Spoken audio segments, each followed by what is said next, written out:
Good afternoon dear student. जैसा कि पिछली कक्षाओं में आपने रासायनिक बलगतिकी के बारे में पढ़ा था। रासायनिक बलगतिकी में आपने तीव्र अभिक्रिया, मंद अभिक्रिया, अति मंद अभिक्रियाओं के बारे में पढ़ा। साथ ही साथ रासायनिक अभिक्रिया की दर की गणना करना भी सीखा और रासायनिक अभिक्रिया की दर क्या होती है इसे भी पढ़ा। फिर भी हम चाहते हैं कि इस वीडियो को पुनः रिवाइज करते हुए हम पूरी बात करें। तो आपको बात करें पहली तीव्र अभिक्रिया।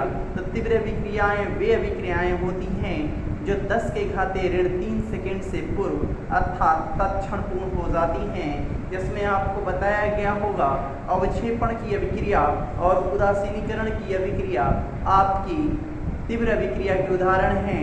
इन अभिक्रियाओं के लिए अभिक्रिया की दर की गणना नहीं की जा सकती। फिर आपने पढ़ा मंद अभिक्रिया। वे अभिक्रियाएं जो 10 के घाते ऋण 3 सेकेंड के बाद पूर्ण होती हैं, अर्थात जिसके लिए अभिक्रिया की दर की गणना करना संभव होता है, आपकी मंद अभिक्रियाएं कहलाती हैं। मंद अभिक्रियाओं में आपका हाइड्रोजन परऑक्साइड का विघटन हो जाएगा, अमोनियम नाइट्राइड का विघटन हो जाएगा और नाइट्रोजन पेंटाऑक्साइड का विघटन हो जाएगा। हमने कुछ अभिक्रियाएं आपको दी थी पिछली कक्षा में, उसके रेट ऑफ रिएक्शंस लिखने के लिए। वो सारी की सारी आपकी मंद अभिक्रियाओं के उदाहरण हैं। बात करते हैं अति मंद अभिक्रिया की बात, सुपर स्लो रिएक्शन की बात करें। वे अभिक्रियाएं जो हफ्तों, महीनों या वर्षों में पूर्ण होती हैं, वे अभिक्रियाएं क्या कहलाती हैं? अति मंद अभिक्रिया कहलाती है। इन अभिक्रियाओं के लिए अभिक्रिया की दर की गणना करना संभव नहीं होता, क्योंकि अभिक्रिया कब होगी पता ही नहीं है। हफ्ते दिन बाद होगी या महीनों दिन बाद होगी या वर्षों बाद होगी। जैसे आपकी बात करें तो पृथ्वी पर जल का निर्माण कैसे हुआ होगा, तो ये एक अति मंद अभिक्रिया के हाइड्रोजन ऑक्सीजन परस्पर जुड़े होंगे और जल का निर्माण हुआ होगा। यह अति मंद अभिक्रिया के उदाहरण है। आपकी बात करें तो हमने आपको बतलाया होगा कि तीव्र अभिक्रिया और अति मंद अभिक्रिया की बात हम इस चैप्टर में नहीं करेंगे, क्योंकि तीव्र अभिक्रिया के लिए अभिक्रिया की दर की गणना नहीं की जा सकती और आपकी अति मंद अभिक्रिया के लिए भी अभिक्रिया की दर की गणना नहीं की जा सकती। हमने आपको बताया अभिक्रिया की दर क्या होती है। अभिक्रिया की दर, अभिक्रिया की दर किसी में लिखा होगा, किसी में वेग लिखा होगा, किसी में गति लिखा होगा। परेशान नहीं हो, ये सारी बातें लिखी है। रेट ऑफ रिएक्शन बोलते हैं, रेट ऑफ रिएक्शन। तो इसकी परिभाषा भी बहुत अच्छा बताया होगा आपको। एकांक समय में अभिकारक या उत्पाद की सांद्रता में होने वाला परिवर्तन अभिक्रिया की दर कहलाता है। इसको रिप्रेजेंट करने के लिए हमने प्लस माइनस dx/dt आपको बतलाया, यही आपको बतलाया होगा पिछली कक्षा में। हमने प्लस और माइनस का जिक्र क्यों किया? प्लस लिखते हैं अभिकारक के लिए, तो क्यों सर, और माइनस लिखते हैं उत्पाद के लिए। अभिकारक उत्पाद का मतलब क्या? कहने का तात्पर्य एक रिएक्शन ही लिख ले, A = B। A क्या होगा? अभिकारक होगा और B क्या होगा? उत्पाद होगा। A खर्च होगा तभी ना B बनेगा, A खर्च होगा तो B बनेगा। कहने का तात्पर्य यदि आपसे कोई कह दे A अभिकारक के लिए, A अभिकारक के लिए अभिक्रिया की दर क्या होगी? अभिक्रिया की दर तो आप बता देंगे, माइनस लगा देंगे D। यहाँ पर x क्या है? अभिकारक या उत्पाद, यहाँ अभिकारक A है। आप बड़े ब्रैकेट को जानते हैं, सांद्रता बोलते हैं D कंसंट्रेशन ऑफ A/B। ये अभिकारक के लिए अभिक्रिया की दर। B उत्पाद है ना, B उत्पाद के लिए अभिक्रिया की दर क्या होगी? अभिक्रिया की दर तो आपने देखा होगा minus D concentration of B/D। और सर आपने इसको पढ़ा दिया, फिर क्यों पढ़ा रहे हैं? हमने देखा कुछ लड़कों को ये करने ही नहीं आ रहा है कि कब माइनस होगा और कब प्लस होगा, इसलिए इस वीडियो को पुनः बनाने की आवश्यकता पड़े। कंडीशन देखें ध्यान से। ए अभिकारक है माइनस लगाया। यदि हमने मोलों की संख्या को इंट्रोड्यूस कर दिया, यदि इसमें हमने मोलों की संख्या को ले लिया ए, यहाँ पर बी ले लिया, तो क्या होगा, टेंशन न लीजिएगा, जो भी मोलों की संख्या को है आप अपान में कर लीजिएगा, माइनस चिन्ह रहेगा ही, 1/a लिख दीजिएगा।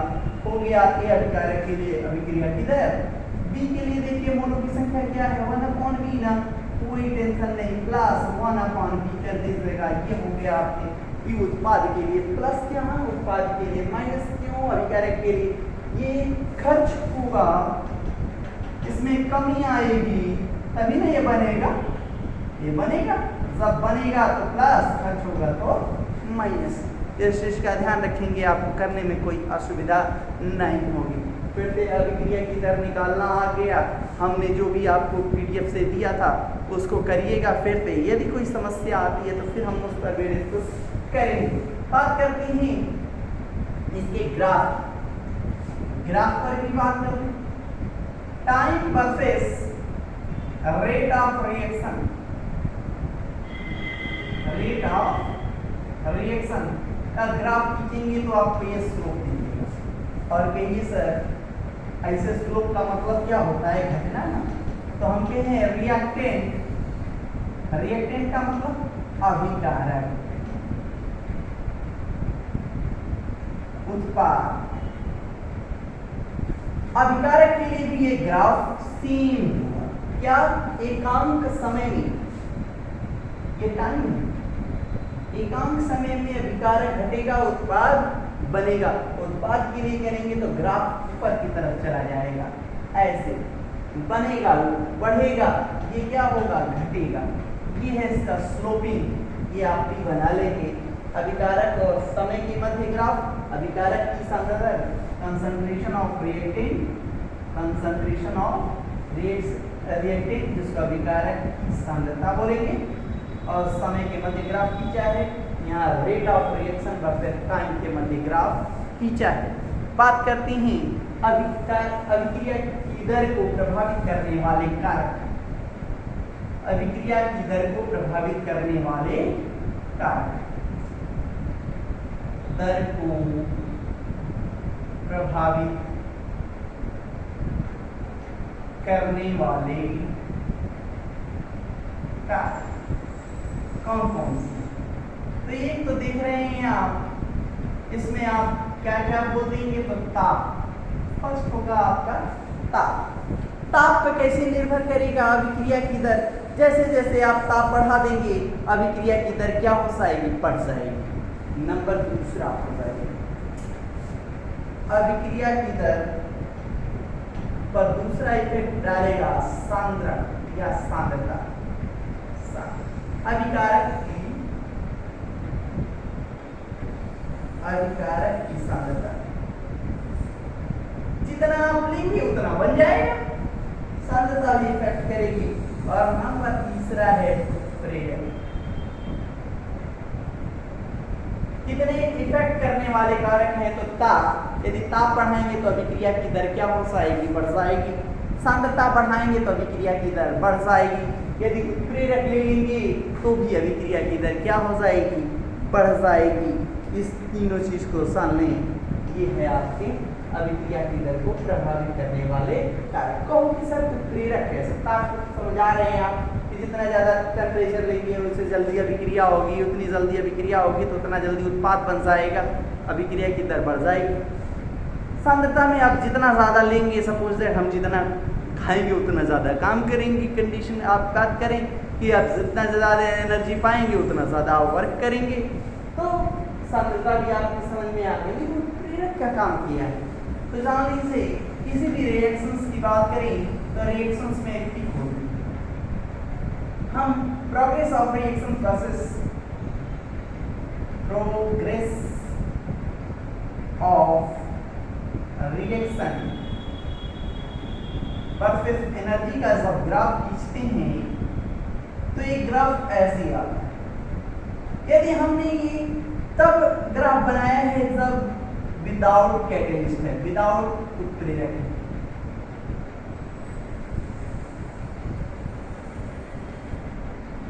विदाउट उत्प्रेरक है। और यदि हमने उत्प्रेरक ले लिया तो ये जो एनर्जी ऊपर जा रही है, पीछे जा रही है, वो नीचे आ जाएगी।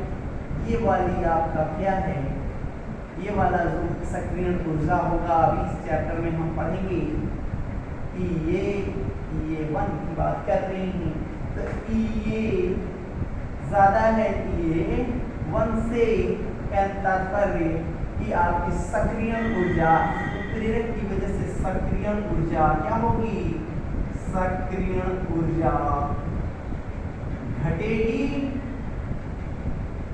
और अभिक्रिया की दर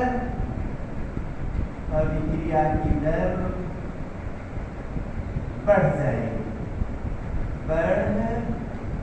जाएगी, इतना आप पिछली कक्षा में पढ़ चुके थे और इतना जान गए होंगे। अब बात करते हैं आप दर समीकरण की, दर नियम की।